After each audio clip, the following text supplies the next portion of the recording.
Gražūs žmonės, 7 dalis. Skersai kelio prabėgo juodas katinas. Martynas sėdėjo automobilyje miške ir klausėsi radijo.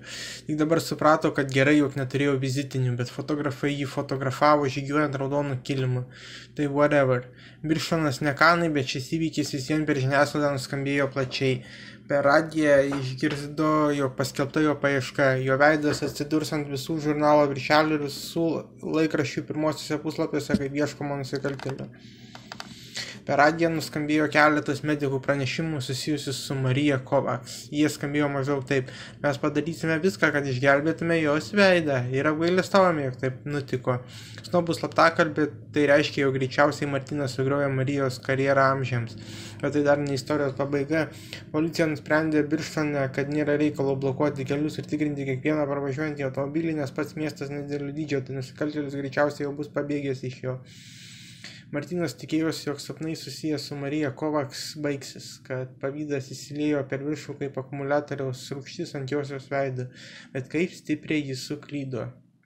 Aš ir vėl sapnavo Marija Kovacs. Sapne jos veidas buvo visiškai sveikas. Tu manęs taip lengvai nenusikratysite, pasakė.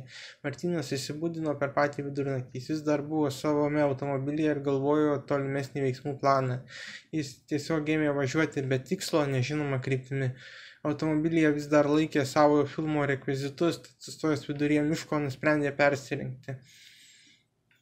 Tuo metu festivalis buvo toli gražu dar nebaigtas. Nepaisant to, kas nutiko Marijai Kovacs, visi paaikščiojo, paskelbė užuojautą ir toliau tęsė festivalį. Kaip tik prasidėjo filmų rodymas, buvo parodytas Martyno G filmas Kraujo spalvos raudona.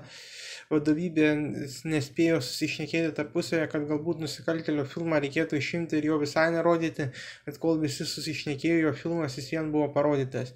Festivalis tęsis dar 2 dienas ir per jas bus parodytas ir jau dabar paskutinis Marija Kovacs filmas Dvasios. 7 dalies pabaiga.